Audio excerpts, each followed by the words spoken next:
Hello my dear friends, good morning. कैसे आप सभी? आई होप आप सभी बहुत अच्छे और अपने एग्जाम की प्रिपरेशन खूब अच्छे से कर रहे हैं। फ्रेंड्स, सबसे पहले आता है वेलकम टू सक्सेस नोट, एक कदम सफलता की ओर। फ्रेंड्स, आप सभी को पता होगा कि मैं आपको साइंस का स्टैटिक करवा रही हूँ, यानी इसमें ऐसे क्वेश्चन हैं जो बार बार एग्जाम के अंदर रिपीट हुई क्वेश्चन है, क्योंकि मोस्ट इंपॉर्टेंट क्वेश्चन है ना, तो बार बार रिपीट होने के बहुत ज़्यादा चांसेस है इन क्वेश्चन का। अगर आप चेक करना चाहो तो एएलपी के जो एग्ज़ाम हो रहे हैं उन क्वेश्चन में जो जितनी शिफ्ट हुई है उन सब के क्वेश्चन को आप इसमें देख सकते हो। इस पीडीएफ के अंदर टोटल 2000 क्वेश्चन और टॉपिक वाइज सब टॉपिक को क्लियर करवाया गया है, यानी इस एक पीडीएफ के अंदर आपको सब कुछ मिल जाएगा। अगर आप इसकी ई बुक को परचेज करना चाहते हो तो लिंक आपको यहाँ पर डिस्क्रिप्शन में मिल जाएगा।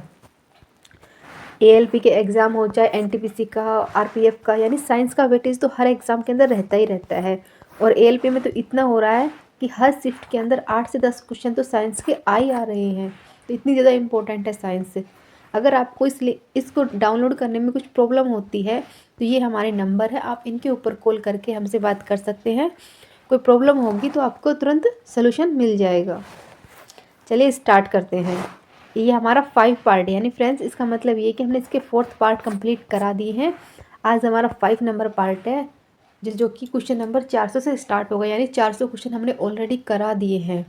तो आप उन वीडियो को देखना चाहें तो आप देख सकते हैं, और अगर आप ई बुक को लेना चाहते हैं तो आप ई बुक को भी आसानी से ले सकते हैं, इसमें कोई प्रॉब्लम की बात नहीं है। चार पार्ट इसके कंप्लीट हो चुके हैं। 5 नंबर पार्ट का फर्स्ट क्वेश्चन बनता है, जो आरबीसी होती हैं वो मुख्यतः कहाँ पाई जाती हैं।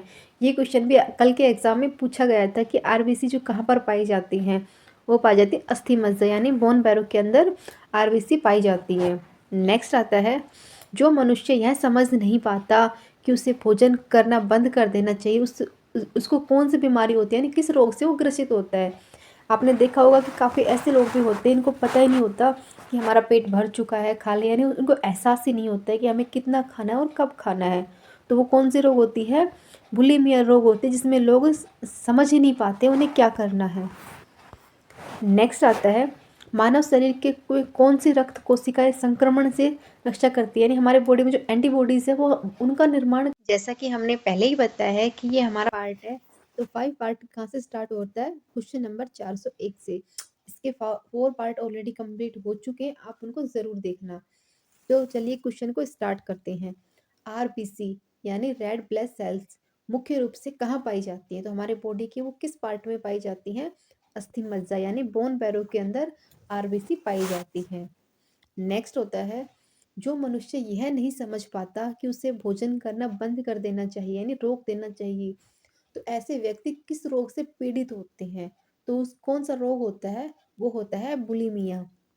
यानी काफ़ी ऐसे लोग होते हैं जिनको पता ही नहीं होता कि उन्हें कितना खाना चाहिए, कब खाना चाहिए, उनका पेट भर गया, खाली है, यानी उन्हें कोई शुद्धि नहीं होती, तो उसे कहते हैं बुलिमिया रोग।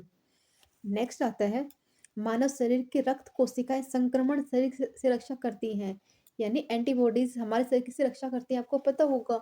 तो एंटीबॉडीज किस में बनती हैं? तो बनती है श्वेत रक्त कणिका यानी डब्ल्यूबीसी के अंदर बनती है एंटीबॉडीज। नेक्स्ट आता है, किस रक्त समूह को व्यक्ति को यूनिवर्सल डोनर कहा जाता है? तो ये क्वेश्चन तो समझ लो कम से कम 50 टाइम रिपीट हुआ है। तो वो कौन सा होता है? ओ ब्लड ग्रुप एक ऐसा है जो सबको ब्लड दे सकता है, यानी यूनिवर्सल डोनर के नाम से इसको जाना जाता है। नेक्स्ट आता है, एक सामान्य व्यक्ति का जो जो रक्त होता है उसका पीएच मान क्या होगा? तो नॉर्मल क्या होता है? 7.35 से लेकर 7.45 तक होता है ब्लड का पीएच। नेक्स्ट आता है, मानव रक्त में पाए जाने वाला कौन सा ऐसा पदार्थ होता है जो ऑक्सीजन का परिवहन करता है? तो कौन सा पदार्थ होता है? वो होता है हीमोग्लोबिन, एक ऐसा पदार्थ है जो रक्त का परिवहन करता है। नेक्स्ट आता है, रुधिर को जमने के लिए किस खनिज की आवश्यकता होती है? अब फ्रेंड्स, अगर इसमें विटामिन की पूछी जाती तो आप बोलते हैं विटामिन की। ये वो एक ऐसा विटामिन है जो ब्लड का थक्का बना देता है, जबकि जो कैल्शियम होता है जो जो ब्लड को जमा देता है, यानी दोनों का काम तो सेम ही है, एक जमा देता है और एक थक्का लगा देता है, तो दोनों ही इंपॉर्टेंट है, कैल्शियम भी और विटामिन के भी। नेक्स्ट आता है, लाल रक्त कणिकाएं यानी आरबीसी शरीर के किस अंग को नष्ट करती हैं? तो वो किस अंग को करती हैं? प्लीहा को नष्ट करती है, यानी स्प्लीन को नष्ट कर देती है आरबीसी।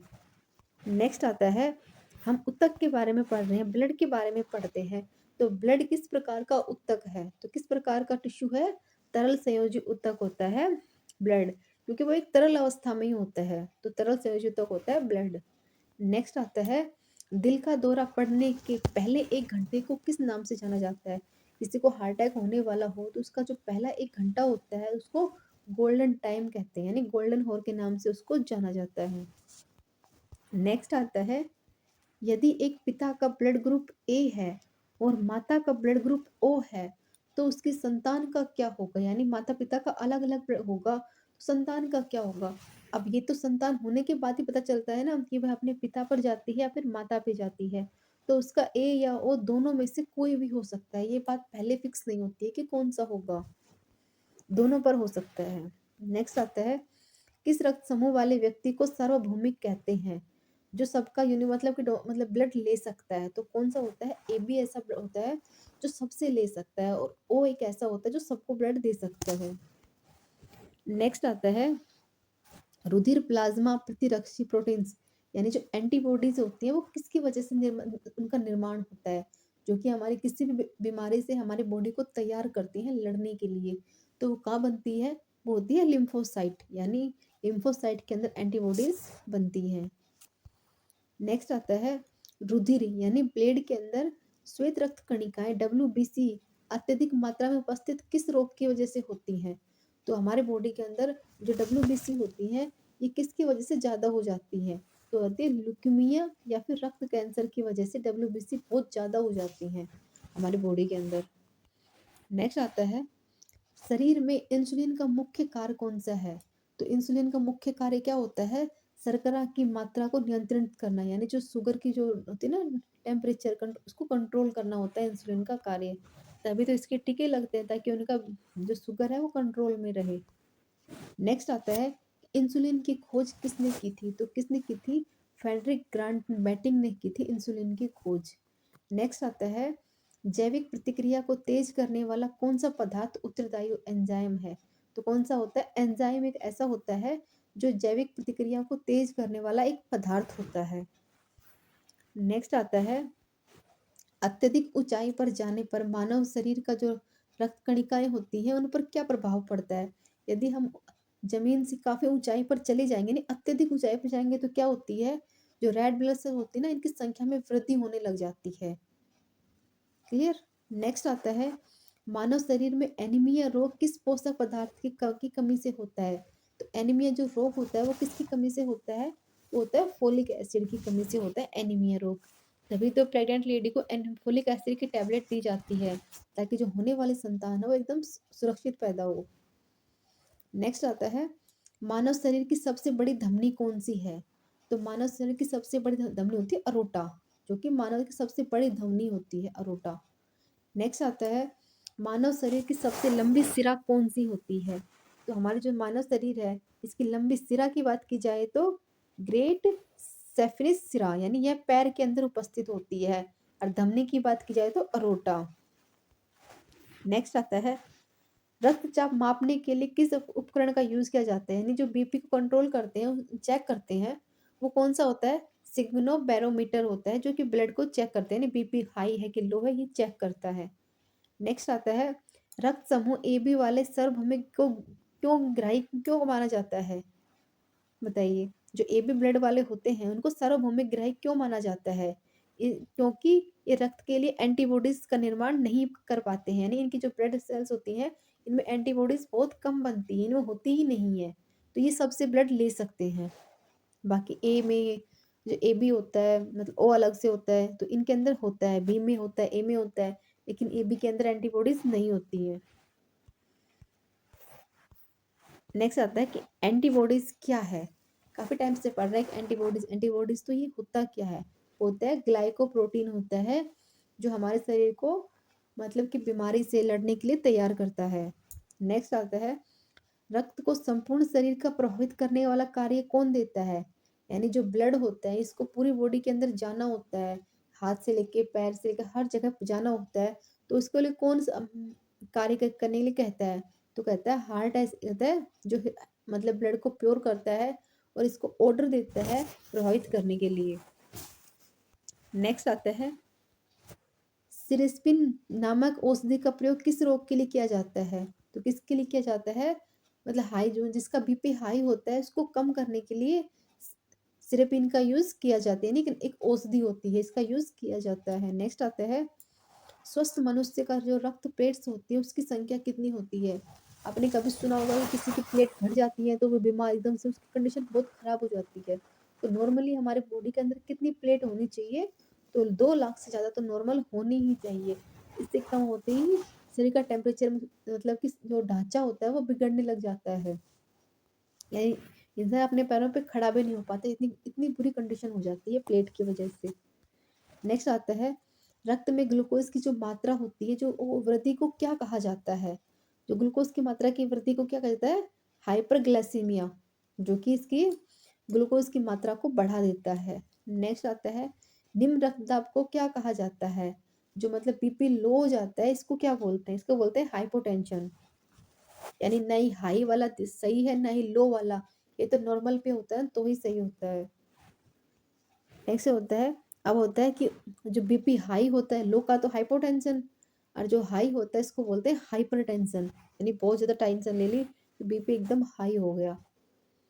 नेक्स्ट आता है, दूध का निष्कासन हार्मोन ऑक्सीटोसिन के स्राव के लिए कौन सी ग्रंथि प्रमुख होती है? तो कौन सी ग्रंथि सबसे इम्पोर्टेंट होती है? वो होती है पीयूष ग्रंथि होती है, जो कि सबसे इम्पोर्टेंट होती है दूध निष्कासन हार्मोन के लिए। नेक्स्ट आता है, परावटु हार्मोन रक्त में किसकी मात्रा को विनियमित करता है? तो परावटु हार्मोन किसके लिए करता है? कैल्शियम और फास्फोरस के लिए। यानी जो कैल्शियम और फास्फोरस होती है वो पराउट हार्मोन से मिलती है। नेक्स्ट आता है, मानव शरीर के किस हार्मोन में आयोडीन उपस्थित होता है? तो किस हार्मोन में होता है आयोडीन? होता है थायरोक्सिन में होता है आयोडीन उपयुक्त उपस्थित होता है, मतलब इसके अंदर। नेक्स्ट होता है, थायराइड ग्रंथि को थायरोसोनिक स्रावित करने के लिए उत्तेजित करने वाला अंतःस्रावी हार्मोन कौन सा है? जो थायराइड ग्रंथि होती है इसको मतलब कि थायरोसिन करने की जो जो स्रावित करता है इसको उत्तेजित करने वाला हार्मोन पूछ रहे हैं। तो कौन होता है? टीएसएच, यानी थायरोसिस्टिनिक हार्मोन होता है जो कि इसको उत्तेजित कर देता है। नेक्स्ट आता है, लड़ो और उड़ो यानी फाइट एंड फ्ले के नाम से किस हार्मोन को जाना जाता है? तो कौन सा है? एड्रोनिल ऐसा हार्मोन है जिसको फाइट एंड फ्ले के नाम से जाना जाता है। ये क्वेश्चन भी एग्जाम में आया हुआ है। नेक्स्ट आता है, जो मानव शरीर होता है इसका सामान्य तापक्रम कितना होता है? तो कितना होता है? तो होता है 98.6 फ़ारेनहाइट, और सेल्सियस में बात की जाए तो 37 डिग्री। नेक्स्ट आता है, मानव शरीर की कौन सी ग्रंथियां वाहिनीहीन होती हैं?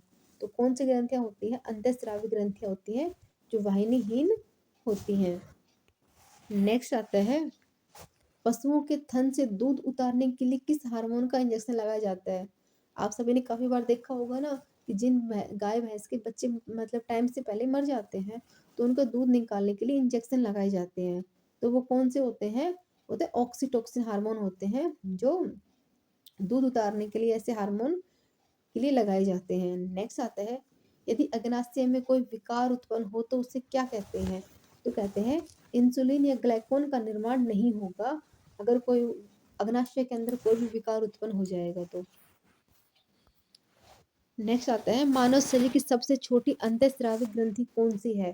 तो सबसे छोटी अंतःस्रावी ग्रंथि होती है पीयूष ग्रंथि, यानी प्यूटरी ग्लैंड के नाम से जिसको जाना जाता है। नेक्स्ट आता है, किसकी उपस्थिति की गिरावट के कारण रंग बदलती है? तो आती है वर्णिलिक लवक, यानी जो वर्णिक की लवक होता है जिसकी वजह से जो रंग बदल लेते हैं, यानी जो गिरगिट कलर बदल लेता है। आपने मतलब काफी बार बोलते हैं ना कि गिरगिट जैसे रंग बदलना, तो उसका जो रंग है किसकी वजह से बदलता है? वर्णिक लवक की वजह से गिरगिट अपना रंग को बदल लेता है। नेक्स्ट आता है, पाचन क्षेत्र में भोजन के साथ मिलने वाला पहला एंजाइम कौन सा है? तो कौन सा होता है? अमाइलेज होता है जो पाचन क्षेत्र में भोजन को पचाने के लिए कार्य करता है, जो कि सीडीएस एग्जाम में पूछा हुआ क्वेश्चन है। नेक्स्ट आता है, शरीर में वृद्धि हार्मोन को स्राव को रोकने का कार्य कौन करता है? तो शरीर में जो वृद्धि हार्मोन होते हैं उसको स्राव को रोकने के लिए आता है साइमोस्टेनिन, ऐसा हार्मोन है जो उसके वृद्धि हार्मोन को स्राव को रोकता है। नेक्स्ट आता है, प्रसव के समय गर्भावस्था में फैलाव को संकुचन का कौन सा हार्मोन प्रेरित करता है? तो कौन सा हार्मोन करता है कि अब मतलब कि अब डिलीवरी होने वाली है, तो कहती है ऑक्सीटोसिन या पीटोसिन हार्मोन है जो इसके लिए कार्य करता है, मतलब ये मतलब बता देता है कि अब डिलीवरी का टाइम नज़दीक आ चुका है। नेक्स्ट आता है, मानव के सोने जागने का जो चक्र होता है इसमें कौन सा हार्मोन होता है? तो अतः मेलाटोनिन ऐसा हार्मोन है जो इंसान को सोने और जागने के लिए कंट्रोल करते हैं, यानी इंसान ज़्यादा टाइम तक जाग नहीं सकता, ज़्यादा टाइम तक सो नहीं सकता, तो ये इसके कंट्रोल में होता है मेलाटोनिन हार्मोन के। नेक्स्ट आता है, पुरुषों के सहायक प्रजनन अंगों की वृद्धि विकास कौन सा हार्मोन करता है? तो पुरुषों के सहायक जनन के लिए ये टॉपिक तो हमने कल ही क्लियर किया था, यानी जो मानव प्रजनन था उसमें भी ये क्वेश्चन आया था। तो कौन सा होता है? टेस्टोस्टेरोन ऐसा हार्मोन होता है जो उसके अंगों का विकास वृद्धि के लिए सहायक होता है। नेक्स्ट आता है, महिलाओं के गर्भाशय में को बनाए रखने के लिए कौन सा हार्मोन कार्य करता है? तो गर्भाशय के लिए कौन सा करता है? प्रोजेस्टेरोन ऐसा हार्मोन है जो महिलाओं के गर्भाशय को देख रेख, यानी ऐसा हार्मोन है जो उसको बनाए रखता है। नेक्स्ट आता है, स्त्रियों की सहायक प्रजनन अंगों की वृद्धि विकास कौन करता है? तो एस्ट्रोजन होता है जो कि फीमेल के लिए इसके जो प्रजनन के अंग होते हैं उनको वृद्धि और विकास करता रहता है। नेक्स्ट आता है, मनुष्य की मुख्य गुहा में किसका पाचन प्रारंभ होता है? तो मुख्य गुहा के अंदर कार्बोहाइड्रेट का पाचन प्रारंभ हो जाता है। नेक्स्ट क्वेश्चन आता है, वैसोप्रोसिन हार्मोन किसकी कमी से कौन सा रोग पैदा होता है? तो कौन सा होता है वैसोप्रोसिन के हार्मोन की कमी से? ड्रायोसिस ऐसा हार्मोन है जो ऐसा रोग हो जाता है वैसोप्रोपिन हार्मोन की कमी की वजह से। कहते हैं ना कि हार्मोन ज़्यादा होते हैं तो भी हमारी बॉडी के लिए खराब करते हैं, और कम हो जाए ना तो भी वो हमारी बॉडी को प्रभावित कर देते हैं। तो ये तो कंट्रोल में रहते हैं ना तो ही सही रहते हैं। नेक्स्ट आता है, मानव शरीर को पैराटाइड ग्रंथि कहाँ पाई जाती है? तो पैराटाइड ग्रंथि है वो कान के निचले हिस्से में पाई जाती है, यानी कान के नीचे इसको पाई जाती है। नेक्स्ट आता है, गर्भ निरोधक दवाइयों के रूप में किस हार्मोन का की गोलियां ली जाती हैं? तो गर्भ निरोधक के लिए कौन सी आती है? एस्ट्रोजन ऐसी दवाइयाँ जो यूज की जाती हैं। नेक्स्ट आता है, मानव शरीर की कौन सी ग्रंथि होती है जो अंतः बहिस्रावी दोनों प्रकार का कार्य करती है? तो अंतः बहिस्रावी कौन सी ग्रंथि करती है? अग्नाशय। क्लियर। नेक्स्ट आता है, कौन सा वर्णक मानव की त्वचा में रंग प्रदान करता है? यानी कहते हैं ना काफी लोग तो होते हैं एकदम गोरे।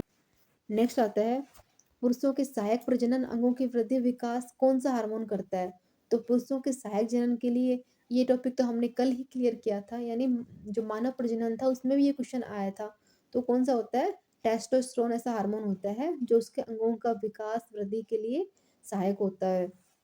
नेक्स्ट आता है, महिलाओं के गर्भाशय में को बनाए रखने के लिए कौन सा हार्मोन कार्य करता है?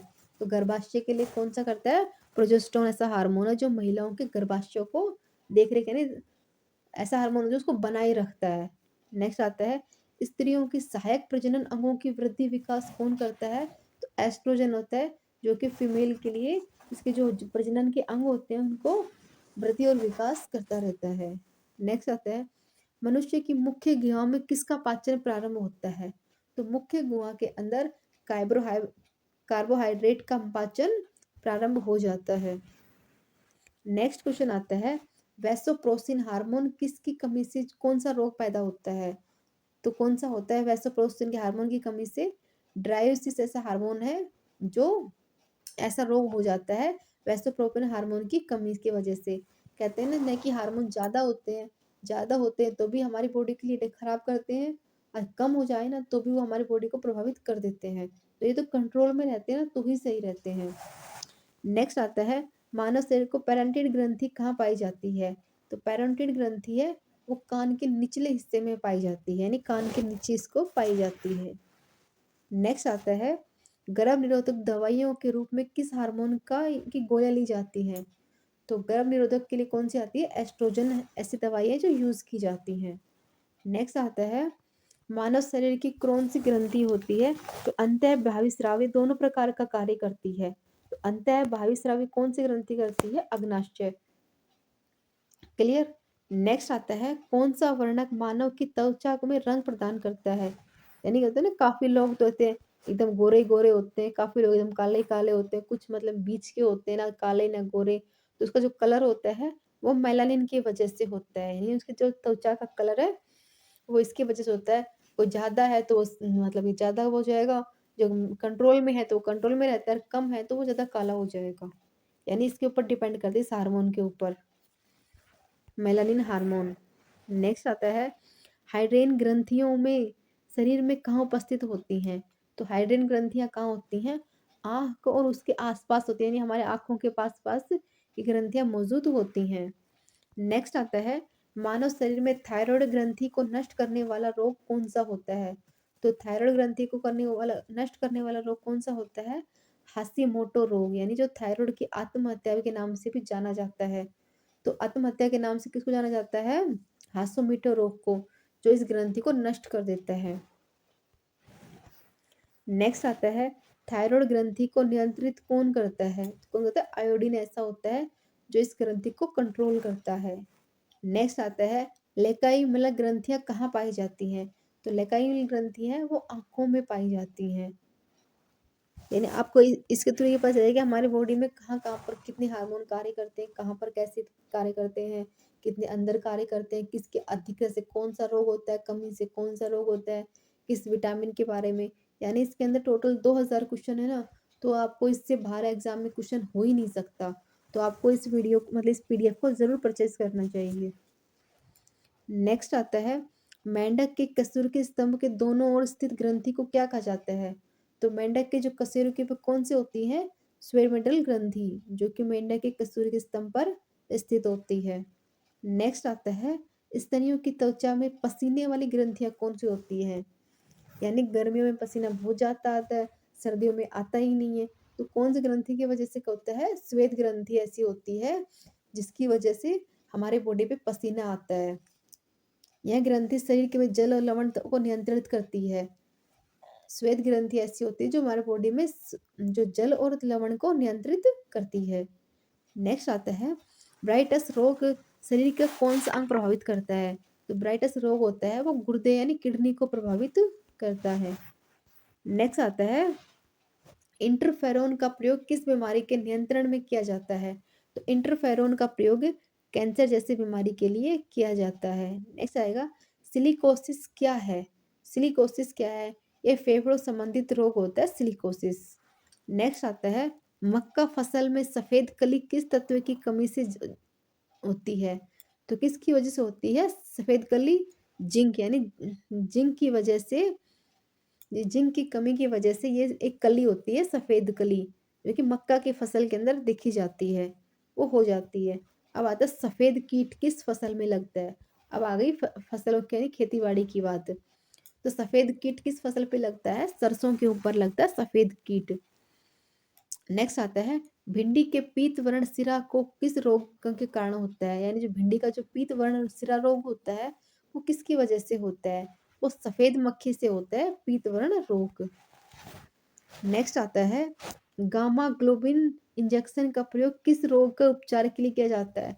एग्जाम में ऐसे क्वेश्चन आते हैं, इंजेक्शन के बारे में पूछ ले, रोग की वजह से पूछ लेंगे, कौन से वाहक होते हैं जिसकी वजह से होता है, यानी घुमा फिरा के कुछ भी पूछ सकते हैं।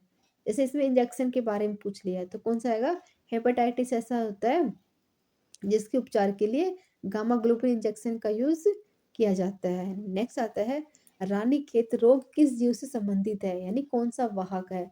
तो वो मधुमक्खी मुर्गियों से होता है रानीखेत रोग। नेक्स्ट आता है स्मट रोग का संबंध किस फसल से है। अब देखो उल्टा पूछ लिया ना इसमें, स्मट रोग तो ये किस में होता है, ये गेहूं में होता है। नेक्स्ट आता है आलू में ब्लैक होर्क यानी काले काले जो धब्बे से होते हैं वो किसकी वजह से होते हैं। तो वो होते हैं ऑक्सीजन की कमी की वजह से होते हैं ब्लैक होर्ट। नेक्स्ट आता है ब्लड फ्लू किसके कारण होता है। जो ब्लड फ्लू होता है वो किसकी वजह से होता है। तो H5N1 इन्फ्लुएंजा विषाणु की वजह से होता है ब्लड फ्लू रोग। नेक्स्ट आता है किस रोग की एंटीबायोटिक द्वारा ठीक नहीं किया जाता। यानी ऐसा कौन सा रोग है जिसके लिए कोई एंटीबायोटिक दवाई भी नहीं है। तो वो कौन है, खसरा। इसीलिए बच्चों को पैदा होते ही मतलब कि खसरे के टीके लगवाना बहुत इंपॉर्टेंट होता है क्योंकि इसका कोई इलाज ही नहीं है। नेक्स्ट आता है छोटी माता रोग यानी चिकन पॉक्स रोग वायरस किस वजह से होता है? तो कौन से वायरस से जो होता है चिकन पॉक्स रोग? वेरिसेरल वायरस होता है जिसकी वजह से चिकन पॉक्स रोग हो जाता है। नेक्स्ट आता है खसरा नामक रोग किस विषाणु के कारण होता है? तो खसरा रोग किसकी वजह से होता है? मोरबिली विषाणु की वजह से खसरा रोग हो जाता है। इसके लिए कोई एंटीबॉडी भी नहीं होती है। नेक्स्ट आता है वेरिओला वायरस के कारण कौन सा रोग होता है? तो वेरिओला वायरस की वजह से कौन सा होता है? चेचक यानी स्मॉल पॉक्स होता है। नेक्स्ट आता है गलसुआ नामक रोग किस वायरस की वजह से होता है? गलसुआ वो होता है मम्स वायरस होता है जिसकी वजह से गलसुआ रोग हो जाता है। नेक्स्ट आता है जन्म के तुरंत बाद शिशु को कौन सा टीका लगाया जाता है? तो बीसीजी का टीका तुरंत लगाया जाता है बच्चे के जन्म के तुरंत बाद बीसीजी का। नेक्स्ट आता है रोगों को संचरण के लिए उत्तरदायी कीटों कौन से होते हैं? तो रोग कौन से होते हैं रोगों को संचरण के लिए? वो होता है वैक्ट। नेक्स्ट आता है थैलेसीमिया एक आनुवांशिक बीमारी है जो प्रभावित करती है किसको करती है? थैलेसीमिया वो करती है ब्लड को यानी रुधिर को प्रभावित करती है।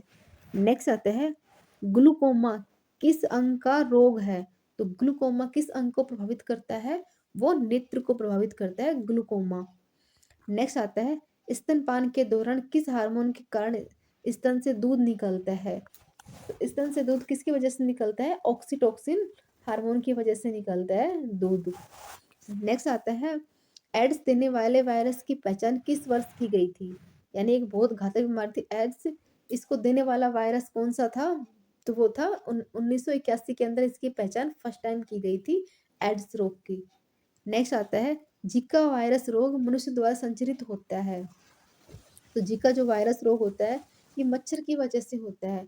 अब मच्छर कभी एक को काटा कभी दूसरे को काटा तो ये इस तरह से अपने आप धीरे धीरे फैलता रहता है जीका वायरस। नेक्स्ट आता है चाय में लाल रस्ट रोग किस वजह से होता है? तो चाय में जो लाल रस्ट रोग होता है वो हरा शैवाल की वजह से होता है लाल रस्ट रोग। यानी कौन से फल वनस्पति को फल फूल को कौन सा रोग किसकी वजह से होता है इसके बारे में आज हम अध्ययन कर रहे हैं। नेक्स्ट आता है काली खांसी जो विषाणु होता है तो किसकी किसकी वजह से होता है काली खांसी रोग? तो वो होता है बर्डीटिल्ला पर्टुलस जीवाणु की वजह से होता है काली खांसी रोग। नेक्स्ट आता है हीजा नामक रोग किस जीवाणु की वजह से होता है? तो हीजा नामक होता है बिरलियो कोलेरी की वजह से होता है हीजा नामक रोग। अब नेक्स्ट आता है क्षय यक्ष्मा रोग किस जीवाणु की वजह से होता है? जो होते हैं ना दमा उमा के जो रोग होते हैं वो किसकी वजह से होते हैं? माइकोबैक्टीरियम ट्यूबरकुलोसिस जो कि दमे की अस्थमा दमा जो प्रॉब्लम होती है ना वो इसकी वजह से होती है। नेक्स्ट आता है टिटनस नामक रोग किस जीवाणु की वजह से होता है? तो टिटनस रोग किसकी वजह से होता है? क्लास्ट्रिडियम टिटनी की वजह से होता है टिटनस नामक रोग जो कि बच्चों में आमतौर पर हो जाता है। यानी जैसे कुछ भी जंग लगी हुई चीज़ के अगर हमारे हाथों या कट वट लग जाता है तो उससे बीमारी होती है तो तभी तो टिटनस के तुरंत इंजेक्शन तुरंत लगाए जाते हैं। नेक्स्ट आता है स्लीफिस नामक रोग किस जीवाणु के कारण होता है? तो स्लीफिस रोग होता है ट्रैपोमना पैलिडियम की वजह से होता है स्लीफिस नामक रोग। नेक्स्ट आता है काली खांसी के बचाव के लिए शिशुओं को कौन सा टीका लगाया जाता है? जो काली खांसी होती है इसके लिए ये भी तुरंत बाद ही लगाया जाता है कि बच्चों को जो बच्चे सर्दी में पैदा होते हैं ना उनको इंजेक्शन इंपॉर्टेंट लगाया होता है डीपी टीका होता है जिसकी वजह से काली खांसी जैसे रोग है तो बच्चों को नहीं होते शिशु को बिल्कुल भी नहीं हो पाती है। नेक्स्ट आता है ट्रोपनोसोमा क्या है? जो ट्रोपोसोमा है वो क्या है? इसमें सोने की बीमारी होती है यानी इंसान दिन रात सिर्फ सोता ही रहता है तो एक प्रोटोजोआ होता है जिसमें सोने की बीमारी होती है। नेक्स्ट आता है एंटी अमीबा जिजीवेक्स क्या है? तो वो क्या होता है? इसमें पायरा रोग होता है तो पायरिया जो रोग तो दांत के लिए होता है तो ये भी प्रोटोजोआ की वजह से ही होता है पायरिया रोग। नेक्स्ट आता है खाज रोग किसकी वजह से होता है? तो खाज रोग होता है अकेरिक्स स्केबीज नामक कवक से होता है खाज रोग। नेक्स्ट आता है कवक जनित दाद किसके कारण होता है? जो होता है ना कवक जनित जो दाद वाद हो जाते हैं जो गोल गोल होते हैं चेचक टाइप में होते हैं दाद से हो जाते हैं तो वो किसकी वजह से होता है? ट्राइकोफाइडोन या एपिडिफाइडस्टम की वजह से होता है दाद रोग। नेक्स्ट क्वेश्चन आता है क्वेश्चन नंबर 1495। ये क्या बोलते हैं? एक्सकोकोरिसिस कौन सा रोग होता है? तो एक्सकोकोरिसिस कौन सा रोग होता है? कृमि जनित रोग होता है जो कि एक्सिस लिम्फोकाइंडिस के कारण होता है। नेक्स्ट आता है कोयला खदान में काम करने वाले जो श्रमिक होते हैं उनको कौन सा रोग होता है? जो कोयले की खदान में काम करते हैं तो उसका होता है फुसफुस धूलिसिलमता रोग हो जाता है, जो कि कोयले की खदान करने वाले श्रमिकों को आमतौर पर देखा जा सकता है। नेक्स्ट आता है धान में अंगमारी रोग किसकी वजह से होते हैं? जो चावल का जो धान का जो खेती होती है उसमें अंगमारी रोग होता है, वो किसकी वजह होता है? जेंथोमोनास ओराइजी की वजह से होता है अंगमारी रोग। नेक्स्ट आता है कार्बन डेटिंग विधि का प्रयोग किस आयु के निर्धारण के लिए किया जाता है? तो कार्बन डेटिंग क्या होती है? जीवाश्म के लिए उसकी एज को जांच करने के लिए यूज किया जाता है। नेक्स्ट आता है एंजोला क्या है? तो एंजोला क्या होता है? ये एक जलीय फर्ण होते हैं, जैविक उर्वरक होता है। क्लियर। नेक्स्ट आता है सोयाबीन में नाइट्रोजन स्थिरीकरण के लिए किस बैक्टीरिया का प्रयोग किया जाता है? तो कौन सा बैक्टीरिया यूज किया जाता है? राइबेजियम या जैपोनिकम। ऐसा ही होता है जो कि सोयाबीन नाइट्रोजन स्थिरीकरण के लिए यूज एक बैक्टीरिया के रूप में यूज किया जाता है। यानी जैसे आप समझते हैं ना कि दही को जमाने के लिए भी हम छाई डालते हैं, जो किस लिए होती है? लस्सी किस लिए डाली जाती है? एक बैक्टीरिया के तौर पर लगाई जाती है, इससे दही आपस में जम जाता है, तो इसको भी एक बैक्टीरिया के रूप में यूज किया जाता है। आई होप आप सभी को ये क्वेश्चन अच्छे लगे होंगे, तो प्लीज़ अपना फीडबैक ज़रूर दीजिएगा। अगर आपने इस पीडीएफ को अब तक परचेस नहीं किया है तो अब तो प्लीज़ ज़रूर कर लीजिए, क्योंकि अगर आपको अगर कुछ डाउट है तो आप एपीएल के एग्ज़ाम उठा के देख सकते हैं, आपके सारे डाउट दूर हो जाएंगे, क्योंकि इसमें से काफ़ी क्वेश्चन उसके अंदर आए हुए हैं। Thank you. Thanks for watching.